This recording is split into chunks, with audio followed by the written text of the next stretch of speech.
Hello, Shirley Adams with the Sewing Connection, Series 17, Program 4. The mention of gray skies may not sound cheerful to everyone unless you haven't had rain and need it terribly. But look on the bright side, and there may be more than a silver lining. Think about a whole parade of colorful umbrellas. I had several little pieces of print silk, and one had an umbrella lady printed, suggesting this theme. Now, we're going to, this whole series, kind of think about colors and inspiration and what brings about whatever it is, because we're just having fun this series and doing a lot of embellishment. Well, what started all this, it's funny how everything kind of blends together. I'm frequently asked, what gives you your ideas? Well, everything. You just have to keep an open mind and be receptive to things.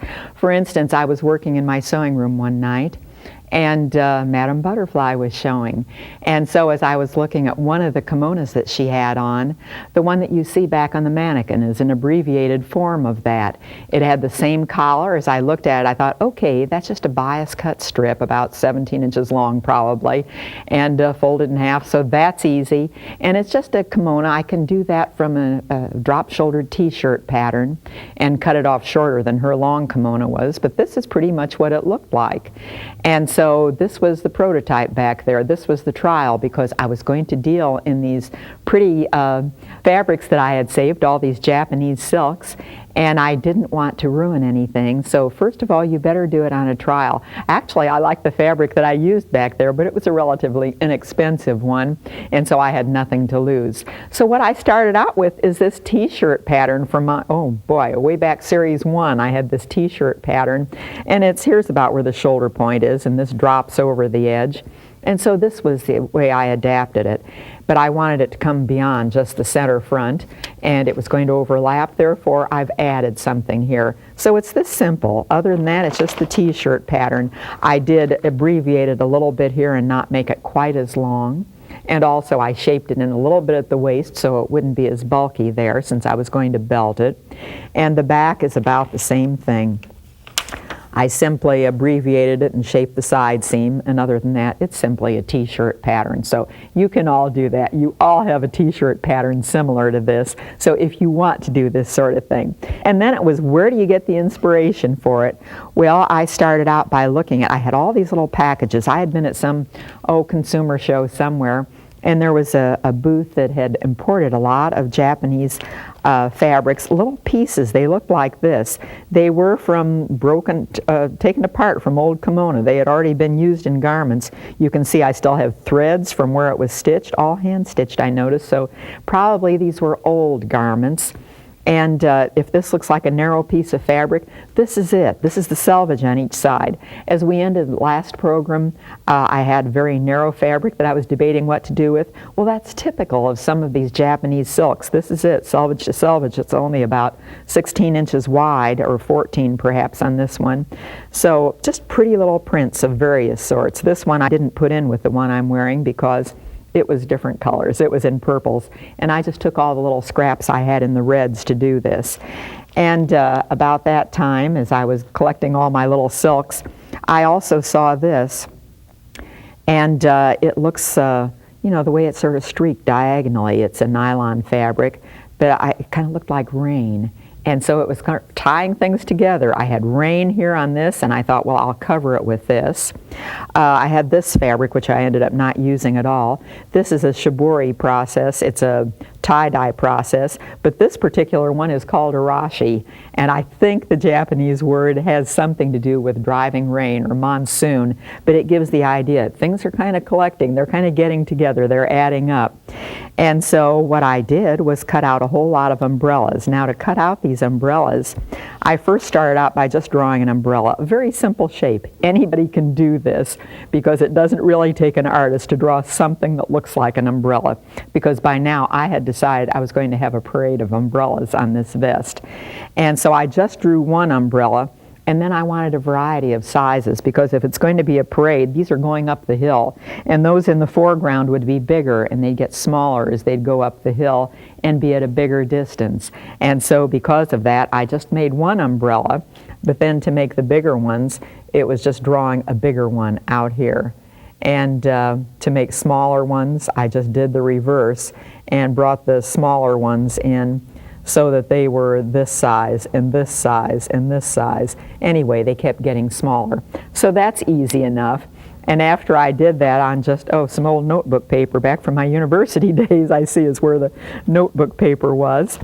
And then I just cut out a bunch of those. And you might as well, if you're going to cut out something in quantity, cut out many layers at one time. So I would stack some of my applique fusible. I would just stack several layers and cut them all out together because it's more efficient that way. It makes it very quick and easy. And then something that I very frequently do, well, I first fuse this to the back of it. So let me get some of these out. Maybe I have some here. Okay, you can see I have this fused to the back of it. And then after it was fused, I did what I very frequently do. I conned my husband into cutting them out because, boy, does that save time if you can do that. And so I just, after I had these fused, and let me fuse one to show you how that would come about. Here are some of my fabrics. These are some of the type fabrics I used. And as I was fusing this, I'd look for a good place. For instance, see how this is all curved here? Doesn't that look kind of like an umbrella top, the way it curves? So that would be a logical place, and of course you can see through the print on the back side. That would be a logical place to make an umbrella. Let me get it clear here underneath. And so I would take one of the larger ones. Do I have some? Here's a larger one. Okay, would that one fit? Yes, it would, just about, but I would like to use that circle because it already looks like an umbrella. You know, things just sort of come together once you get an idea going. And so I would put this right here, fusible side down, and get the little point of the umbrella right where it belongs, and go ahead and fuse that. And after I had a whole lot of these, I had no idea initially how many I would need, so I just did a whole lot of them, and then presented them to him to cut out. I always like to catch him during, a sporting event of some sort, because he'll just do all this work without realizing how hard he's working then. So it's a good deal. And once these are fused, then you just cut it out. But this would turn out to be a nice umbrella here. So this is what I did on all the fabrics, wherever I could find something that looked like an umbrella, and just did a bunch of them, some larger, some smaller. And then I decided I would use this gray fabric for the gray skies as a background, and just started arranging. Now what I really love is this great big space board, because it gives you, 4 or 5 times as much room as an ironing board would, so you really can spread things out and do the job easily. So I had all my fabric pieces cut out and spread out on my space board. And then you have plenty of space here to just rearrange these umbrellas repeatedly. You know, you might put them here, and then I'd go smaller as I came up to the top, put the next one about here, and so on. Maybe overlap a little bit, and of course if you're going to overlap, you start with the small ones on the very top, and overlap as you go down, because that's how you'd see it as people are parading up a hill with their umbrellas. And once you get exactly what you like, then you just go ahead and press them and fuse them to the background. So a very simple process. So far we're just fusing and everything. Everybody can do this. It doesn't take an artist. It just means letting your mind go and coming up with something that you kind of like. But you have a chance to play around with these many times and rearrange them until you see something that you really like. And then as I looked through my stash a little beyond, in my yarn drawer, for instance, I found this. Why I bought this, I don't know. I must have known that sometime in the future I would need some rain. And of course, brightly colored rain is going to be a lot more fun. So I thought, I'll do that in stripes and just do that like the rain is coming down at a diagonal. But first we better cover these with something, because I didn't want to stitch these on. This is going to get hard wear as people handle it in live seminars, and so I thought I better cover it up. Well, what I planned to cover it up with was this fabric that looked like rain, but because of the shine, and even though it's transparent, you just can't see through it too well. So I decided, no, that's not a good idea. There has to be a better alternative. Now, I didn't want to satin stitch around all these and outline them like that. I wanted to just use them and leave them alone. So this is why I'm covering. I finally decided to just cover it with this black tulle because it shows through pretty well. It's as though nothing's even there. And so this is what I put on top and pinned it all over after I had the umbrellas fused. And I better fuse those, come to think of it, because I'm going to do a little stitching. And I can't do that until I have these fused down and all held in place. Come on, paper, peel off here. Maybe I'll tear a little bit of it to start it so that I can get it off and do a little fusing. Okay, let's put this one down, and I'll just do a couple of them here. It doesn't matter how many, just so that you get the idea, so that you can see exactly what it is I'm doing. And so I'll peel another one off and get these two fused, and then we'll do a little stitching. Oh, let's give it a third, just because this one's so lively. And now there are some places where I couldn't find anything really that looked like an umbrella. This one maybe looked like the right shape. Whoops, I'll have to tilt this one a little bit more. And I guess I did tilt these on my vest. I tilted one row one direction and the next row the other direction and so on. So it looked like maybe they were going up a path up the hill and tilted that way. Well, anyway, once they're tilted and once they are fused, then we can just cover them and put a few pins in and go ahead and stitch them down with the rain driving over them. See, rainy days can be quite cheerful, really.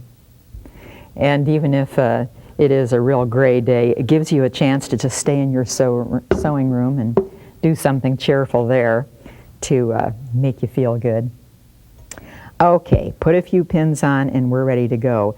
Now it might even be a good idea to put on about one chalk line if you need to, so that you can get a slant going. I'm not going to bother to do that. And then the rest of the rain lines I just made parallel, because it is likely that the rain isn't going to go in all directions. It usually is going to go the same direction for every little streak. Okay, this ought to be about enough pins to hold it in place so that we can get over to the machine and put some rain down on it and see what we can get going here.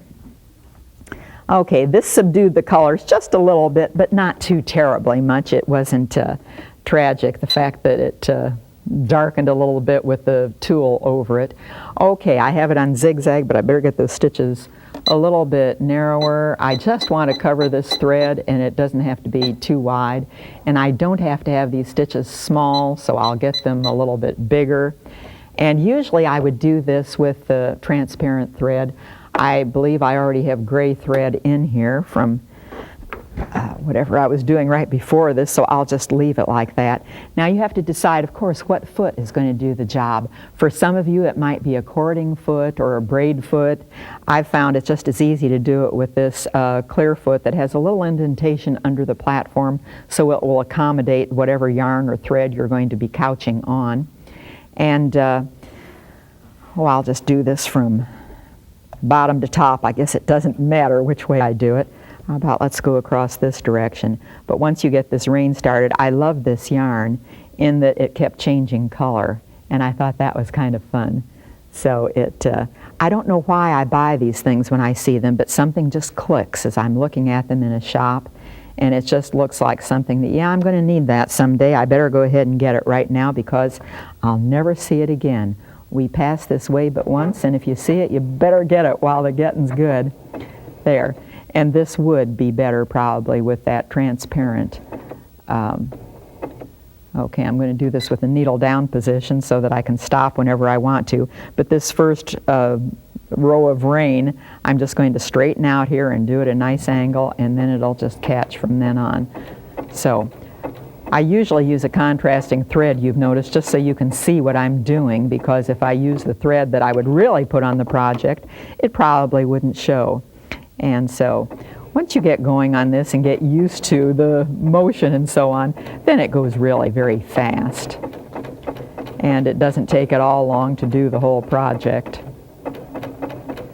But I like to get one row going just in the right direction. And then the other rows can go parallel to that very easily. And can you see, is it starting to look like rain going across yet? We'll do a couple more rows like that so that everything looks good. Okay, Anyway, that's holding everything down so that even though it's handled a lot, it doesn't matter that it's fused, and it's not a hard fuse. It's not one of the fusibles that you can't stitch through. This one, of course, you can stitch through, which I wanted to do with this, but this is a really good way to hold it down. And you decide how much rain you need to have, how close together they're going to be. If you put them too close together, you wouldn't be able to see the fabric all that well, and I do want to see those prints, but if you put them too, I'm going to put a pin here just to hold it since it wants to curl around. What I was doing, instead of taking it from the outside of that ball of yarn, I was pulling it from the inside, and it seems to be a little bit curled up there from the inside. So I need to tame it a little bit by just putting this pin here to start it. And what I'm going to try to do is not have all those raindrops together. I want them to alternate. If here's a raindrop and here's one, then I want the next row to fall about in between, just because it gives a better look. And once I get this started, I can take my pin out and go ahead and do another row here. Anyway, you can see this is not a hard job. Looks like a complicated vest, like there must have been a lot of work in it. There really was not, and especially if there's someone around that you can also con into cutting out all the umbrellas. That's what makes the really quick job. Okay, and if you miss any place, the fact that you do this probably with the transparent thread, the monofilament thread, you can go over it again and catch wherever it seems to be a little loose, but this does hold it all in beautifully. Now, as far as the care for this later, it isn't going to be washed. These are all silks. It's on a silk background. I don't have any idea what the yarn content is, but it is going to be dry clean, so I'm not going to have to worry about, oh, will I have any shrinkage or will anything dreadful happen later on? I'm not going to have to worry about that. It's a dry cleanable type project, but you can see that it's not going to take long really to do the whole thing, and it's just a fun thing to do. Now, after I had this all finished, of course, then it was constructed and put the bands around the outside. And sometimes I'm going to make belt carriers. In fact, I think next program I'm going to show you a few belt carriers. But this kind that I have on right now is not the type that I would want to have anything that really shows. So what I have here are crocheted belt loops, belt carriers. And if you've never done that, I remember we used to call that Idiot's Delight. And I'll just attach it around something. Maybe I'll just attach it around the needle here. I don't have another spool pin up here on top, so it doesn't matter what I attach it on. But oh, maybe I can put it around here. Yeah, I can. Okay, what this is, how you do these crocheted belt carriers, if you're interested in doing them on some project, is by well, I'm not going to do it around that. I am instead going to do it around the foot here, or maybe around the needle, whatever. I'll get it going here. And what I need is this, or even heavier thread would do the job very nicely. And once you get it started, better than this, I'm just going to take a needle. There are several ways to do this, so this is just fine. I'm going to take a needle instead and put it in this fabric to start it. That might be the easiest way because you want it in the fabric anyway. And so once I get this going, and I'll tie a knot here so that it's going to be held in the fabric. And once you get it going, it's just a very easy thing. I'm not a crocheter or a knitter or any of those things, so I just know a little bit about any of those crafts. But this one works out very well for a belt carrier, or sometimes for a button loop if you want a button loop that doesn't really show as a fabric one would. So once you get this started, and I'll put maybe something, do I have anything heavy? I don't see it, to weight it down. It doesn't matter. Once I have a couple of stitches in there, then I can just reach through and pull that thread like so and get it up close. And then just keep doing this. The needle is of no consequence from now on until you get to the other end of it and want to attach it. But you just keep reaching through the loop and pulling it up tight. And do that again, and so on, until it's long enough that your belt can go through it. It really just takes a few minutes. And when you have heavy fabric down there to hold it down, it goes a lot quicker. If I didn't have to put my finger on and hold it, it would be a lot faster. But you can see. You can build an inch or an inch and a half or whatever your belt carrier needs to be very quickly here. So anyway, that's a crocheted belt carrier. And when you get to the end of it, when it's as long as you want, of course this isn't, but when you do get to the end, then you just put the needle through that loop and that ties it off, and it won't do anything thereafter. Notice, by the way, on my vest that I didn't put all these raindrop rows evenly because it looks a little bit, oh, I don't know, more natural if you do them in groups, and they're all a little bit different. The spacing makes it a little more interesting. Now there's another way without doing any fabric that you can do some button loops or belt carriers, either one, is to take some yarns, and you can't have too many of them. They can't be too heavy or it won't go on your bobbin winder. But if you just put those yarns, a couple of them I have here, through the center hole of the bobbin and put it on the bobbin winder, just clamp it down there, and then push the power. I'm going to put it over in bobbin winding position and hold it out here and just push the power. What's going to happen is that it will wind this bobbin, or it'll twist the thread, and it twists it so hard that you can feel all of a sudden your hand being pulled into the machine. Stop about then. Put your finger right about in the center of it, right about halfway in between the bobbin and your hand. Put your finger there and then just gently let it go. I want it to start twisting right here, and it twists right from the center onto the edge, and we've got a nice little I'll just cut it off for right now is what I'll do. But we have a nice little belt carrier or whatever you want. Just straighten it out a little bit. And what happens is that it back twists against itself. And then if you tie a knot in that end, it won't unwind. It'll just stay in place. So there's another way. There are always so many options to anything you do in your sewing room. Now all this pretty fabric, I'm certainly not going to waste any of it. All those scraps are good for something. And so this is a project that I'm doing now because I have a whole bag full of scraps after the umbrellas were cut out. They're not big enough to do much with. They're just little pieces. And for some of them, oh, I'll find uses for them. They're all going to be saved. But I had some pieces that were big enough that I could do something. So here's the something I'm going to do.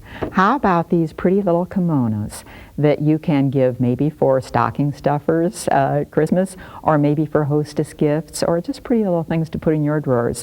What they are stuffed with is some fiber fill and some sachet, and it smells pretty way back from here. But anyway, it's kind of a fun thing to do out of those scraps. It doesn't take much, and they are pretty little things. So what you need is either 2 layers, or on this one that I already have sewn, I've taken one bigger piece and just folded it in half.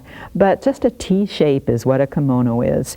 And so whether it's 2 pieces or 1 piece folded over, cut yourself a little pattern for your kimono. Make it long enough so that it will be fine and so that you can get the end of it folded up inside to finish it that way. And so you can tie something around the waist there. And what you do then is just stitch all the way around. So here I've stitched it, and after it's stitched, then you're going to have to do just really little cuts under the arm where the inside square is the only place you're going to have to do a little clip. And then turn that right side out.